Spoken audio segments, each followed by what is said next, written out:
రాష్ట్రంలో జిల్లాల పునర్విభజన అంశం మళ్ళీ తెర మీదకి వచ్చింది.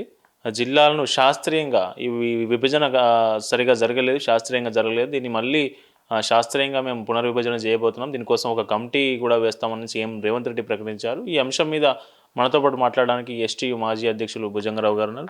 సార్ నమస్తే. ఏంటి సార్ జిల్లాల పునర్విభజన అంశం మళ్ళీ తెర మీదకి ఎందుకు వచ్చింది? ఎక్కడ నిజంగా అశాస్త్రీయంగా జరిగిందా విభజన? మీరేమనుకుంటున్నారు? తెలంగాణ రాష్ట్రంలో కాంగ్రెస్ అధికారంలోకి వచ్చి రేవంత్ రెడ్డి గారు ముఖ్యమంత్రి అయి 2 సంవత్సరాలు అయిపోయింది. ఈ 2 సంవత్సరాలుగా అనేక సమస్యల వలయంలో సబ్బండ వర్గాలు వర్ణాలు చిక్కుకొని విలవిల్లాడుతున్న పరిస్థితి ఒకవైపు ఉంటే, ముఖ్యమంత్రి రేవంత్ రెడ్డి గారి పని విధానం ఎట్లుందంటే లేని సమస్యలను తెర మీదకి తీసుకురావాలి, ఉన్న సమస్యలను పక్కదారి పట్టేయాలి, ప్రజల దృష్టిని మరల్చే విధంగా డైవర్షన్ పాలిటిక్స్ చేయాలి. అది మరి ఆ రకంగానే 2 సంవత్సరాల పరిపాలన కొనసాగుతూ ఉంది అని చెప్పడంలో భాగంగానే జిల్లాల పునర్వ్యవస్థీకరణ అంశం కూడా ఇదే టీఎన్జిఓస్ డైరీ ఆవిష్కరణలో ఆ వేదిక మీద నుంచి మాట్లాడడం జరిగింది. నేను మొత్తము అదంతా కూడా సమావేశంలో ముఖ్యమంత్రి గారు మాట్లాడినంతా కూడా గమనించిన చూసిన. అయ్యా ముఖ్యమంత్రి గారు, మీరు ఇంత ఉదాసీనంగా, ఇంత నిర్లిప్తంగా, నిర్లక్ష్యంగా మీరు మాట్లాడడానికి, మీరు వ్యవహారం నడపడానికి, మీరు పనులు చేయడానికి, ఆ పిచ్చి పిచ్చి ఆలోచనలు రావడానికి కారణం ఒకటే. తెచ్చుకున్న సందర్భంలో తెగించి పోరాడి వందలాది తెలంగాణ విద్యార్థి యువకులు అమరులైన తెలంగాణ రాష్ట్ర సాకార ఉద్యమంలో రేవంత్ రెడ్డికి బాధ్యత లేదు, ఉద్యమంలో పార్టిసిపేషన్ లేదు, నెత్తి ఆయనది కాదు, కత్తి ఆయనది కాదు. ఇంకేముంటుంది బాధ? తెలంగాణ రాష్ట్రం వచ్చిన తర్వాత ఏదైతే 10 సంవత్సరాల కాలంలో అభివృద్ధి చేసి అనేక సమస్యలను పరిష్కరించి ఈ ప్రభుత్వాన్ని ఒక ఒడ్డున పడేసి, దారిన పడేసి, గాడిన పడేసి, ఎవరు ఏ పార్టీ అధికారంలోకి వచ్చినా, అధికారం ఎవరికి శాశ్వతం కాదండి, ఎవరు రావచ్చు, ఒకరు పోవచ్చు, ఇంకొకరు రావచ్చు, ఎవరు వచ్చినా కూడా తెలంగాణ రాష్ట్రం ఇదే విధంగా పరిపాలన జరిగితే బాగుంటుందనే దాంట్లో భాగంగా ముఖ్యమంత్రి దెన్ సీఎం కేసీఆర్ గారు చేసిన ఆలోచన ఏంటంటే, సరే మొదలు అన్నాడు జోనల్ వ్యవస్థను రద్దు చేస్తున్నా అన్నాడు. జోనల్ వ్యవస్థను రద్దు చేస్తే అన్ని సంఘాలు కూడా ఆనాడు కూడా సమర్థించినాయి. కానీ ఎస్టీయు అధ్యక్షునిగా మా సంఘము, నేను, అదేవిధంగా తెలంగాణ టీచర్స్ జేఏసీ సెక్రటరీ జనరల్గా ఉన్నటువంటి నేను ఆ రోజు ఒక తీర్మానం చేశాం. 18 సంఘాల వేదికలో ఒక తీర్మానం చేశాం. జోనల్ వ్యవస్థ తెలంగాణ రాష్ట్రంలో 2 జోన్లే ఉన్నాయి. ఈ 2 జోన్లలో నడుస్తున్నటువంటి ఉద్యోగ నియామకాల్లో కేవలం తెలంగాణకు 70% మనకు పదవులు దక్కుతాయి, నియామకాలు దక్కుతాయి. 30% నాన్ లోకల్కి వెళ్ళిపోయేటువంటి అవకాశం ఉంటుంది. మరి 70-30 రేషియోలో ఉన్నట్లయితే తెచ్చుకున్న తెలంగాణలో ఇతరులకు అప్పచెప్పినట్టు అయిపోతుంది. మన తెలంగాణ ట్యాగ్ లైనే నిధులు, నీళ్లు, నియామకాల్లో 100% న్యాయం జరగాలంటే ఈ 2 జోన్ల వ్యవస్థ ఏదైతే ఉన్నదో దీన్ని జోన్ల వ్యవస్థను పునర్వ్యవస్థీకరణ చేయాలి. జోన్లు పెంచుకోవాల్సిన అవసరం ఉంది. తెలంగాణ సమాన వికాసం, సమగ్ర వికాసం ఏకరీతిన జరగలేదు. ఒక సోషల్, ఎకనామికల్, ఎడ్యుకేషన్, ఎంప్లాయ్మెంట్ ఇండెక్స్లలో అనేక రకాల వేరియేషన్స్ కూడా రిమోట్ జిల్లాలు ఉన్నాయి, ముందు డెవలప్ అయిన జిల్లాలు ఉన్నాయి.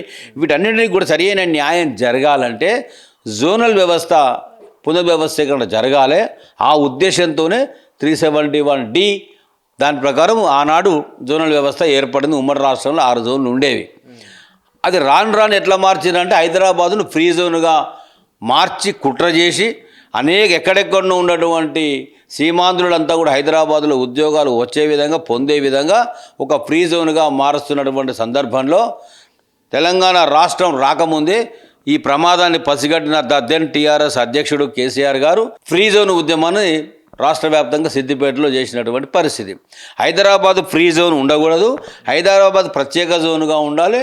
అది హైదరాబాద్ అనేది తెలంగాణకే చెందాలి, ఉద్యోగాలు 100% మా ఉద్యోగాలు మాకేనే స్లోగన్తో ఆ ఉద్యమం జరిగింది.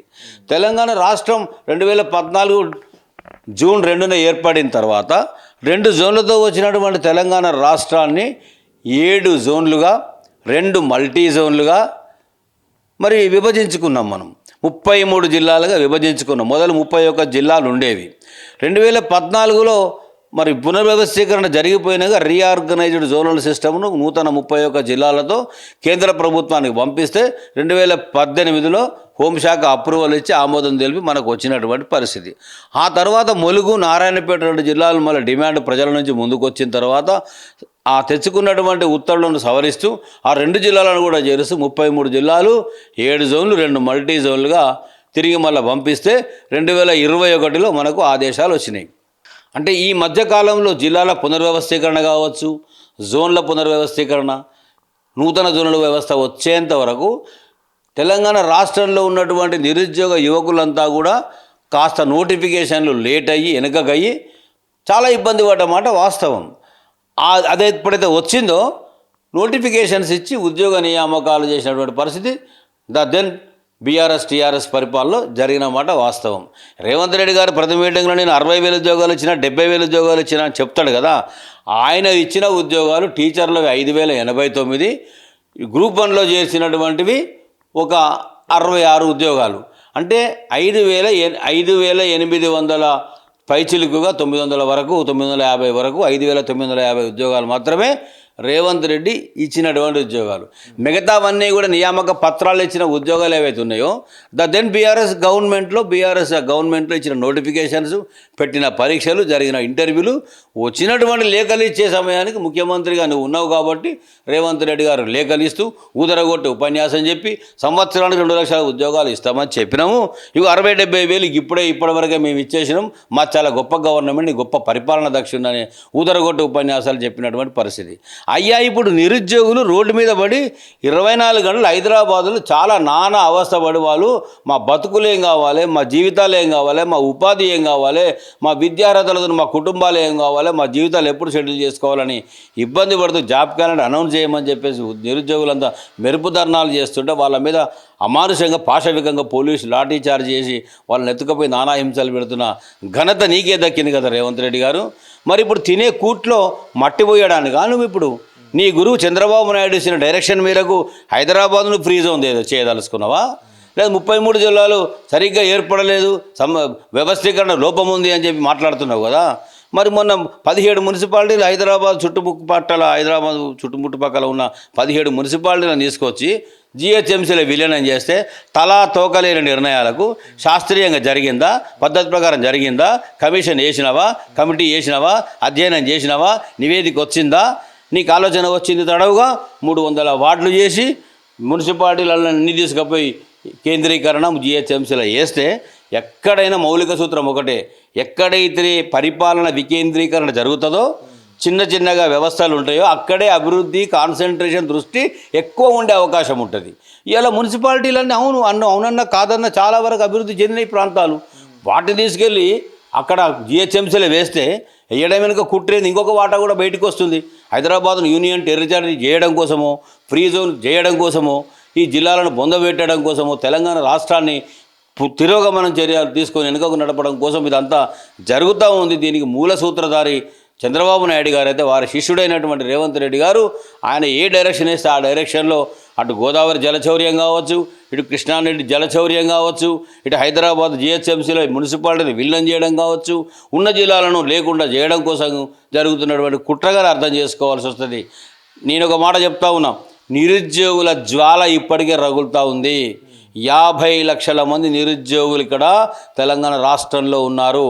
వాళ్ళ ఫ్యామిలీస్, కుటుంబాలు, బాధితులు అందరూ కలిసి రోడ్డు మీదకి వచ్చి జన్జీ ఉద్యమానికి పిలిపించి బయటకు వస్తే నీ పరిపాలన 2 ఏళ్ళు 3 ఏళ్ళు ఉండవో నాకు తెలియదు, కానీ ఉన్నది కాస్త ఊడిపోయి ముప్పు తిప్పలు ఇప్పుడు వచ్చే అవకాశం ఉంటుంది. అనవసరంగా లేని తేనెతిట్టం కదిలించి అందులో వేలు పెట్టి శాస్త్రీయంగా జరగలేదు, నేనేదో కమిటీ వేస్తా, కమిషన్ వేస్తా, బాగా అధ్యయనం చేస్తా, అప్పుడు అంతా తలకాయ లేని వాళ్ళు చేశారు, నాకు మాత్రమే తలకాయ ఉంది, నాకు మాత్రమే ఆలోచన ఉందనే విధంగా నీ నిరంకుశ ఏకపక్ష వైఖరి పోకడను తగ్గించుకుంటే బాగుంటుంది. జోనల్ వ్యవస్థీకృతమై ఆదేశాలు వచ్చి 371D ఆర్టికల్ 1-2 ప్రకారం ఏవైతే మనం ఆదేశాలు తెచ్చుకున్నామో 2021లో ఏదైతే 2 జిల్లాలను చేర్చిన తర్వాత ములుగు, నారాయణపేటను చేర్చిన తర్వాత ఇలా తెలంగాణ రాష్ట్రంలో కొనసాగుతున్న నూతన జోనల్ వ్యవస్థ 7 మల్టీ జోన్లుగా 33 జిల్లాలుగా 2 మల్టీ జోన్లుగా 7 జోన్లుగా 2 మల్టీ జోన్లుగా 33 జిల్లాలతో నూతనంగా వచ్చినటువంటి జోనల్ వ్యవస్థను కదిలిస్తే మొట్టమొదట నష్టపోయేది నిరుద్యోగులే. మళ్ళీ ఆమోదం వచ్చే వరకు, మళ్ళీ సవరణ ఉత్తర్వులు వచ్చే వరకు, రాష్ట్రపతి ఉత్తర్వులు, పార్లమెంట్ ఆదేశాలు వచ్చే వరకు నోటిఫికేషన్లు ఇవ్వలేరు, ఉద్యోగాల జాడ ఉండదు, వాళ్ళ నోట్లో మట్టి కొట్టినట్టు అవుతుంది. కాబట్టి దీంట్లో వేలు పెట్టద్దు, ఈ తేనెతుటను కదిలియొద్దని నేను ఒక విజ్ఞప్తి అనుకోండి, డిమాండ్ అనుకోండి రేవంత్ రెడ్డి గారికి, తెలంగాణ రాష్ట్ర ప్రభుత్వానికి చేయదలుచుకున్నా. నడుస్తున్న దాన్ని సవ్యంగా నడవనియండి, చేస్తున్నటువంటి అభివృద్ధి ఎక్కడ లోపాలు ఉన్నాయో చూడండి, ఎవరు ఎట్లా బాధపడకుండా ఉండాలో ఆ విజన్ ఆ విధంగా చూస్తే పరిపాలన బ్రహ్మాండంగా అందిస్తే నువ్వు ముఖ్యమంత్రిగా ఉండొద్దని ఎవడంటాడు. ఎందుకంటావు? మాకేం కడుపు నొప్పి, ఉన్నాయి చెడగొట్టుకుంటూ కేసీఆర్ ఆనవాళ్ళు లేకుండా తుడి చేస్తానే దాంట్లో భాగంగానే ఈ జోన్ల వ్యవస్థ పైన పడుతున్నాడు కనబడుతుంది. గోదావరి జలాల వాటాలో కూడా అదే విధంగా కనబడుతుంది. పేరుకు మాత్రమే సుప్రీంకోర్టులో కేసేసి నామినల్ చర్యలు తీసుకొని వెనక వత్తాసు పలికేటువంటి చర్యలు ప్రజలందరికీ తెలిసిపోయినాయి. ఇవాళ రేపు అమాయకులు ఎవరు లేరు, ఎడ్డోళ్ళు ఎవరు లేరు, అందరికీ అన్ని విషయాలు తెలుస్తూ ఉన్నాయి. మేము ఉద్యోగ ఉపాధ్యాయ సంఘాల నాయకులు కూడా ఈ జేఏసీకి కూడా గురుతరమైనటువంటి బాధ్యత ఉంది. జోనల్ వ్యవస్థ అంశం మొదటికి వస్తే పోరాడే దాంట్లో, ఉద్యమించే దాంట్లో అగ్రభాగాన జేఏసీ ఉండాల్సిన అవసరం ఉంది, ఉపాధ్యాయ సంఘాల వేదికలు ఉండాల్సిన అవసరం ఉంది. మాబోటి పెన్షనర్స్ కూడా తెచ్చుకున్న తెలంగాణకు ఉద్యమించిన వాళ్ళం కాబట్టి మా బాధ్యతగా కూడా మేము కూడా రోడ్డు మీదకి రావాల్సి వస్తున్నటువంటి హెచ్చరిక ప్రభుత్వం చేయదలుచుకున్నాం.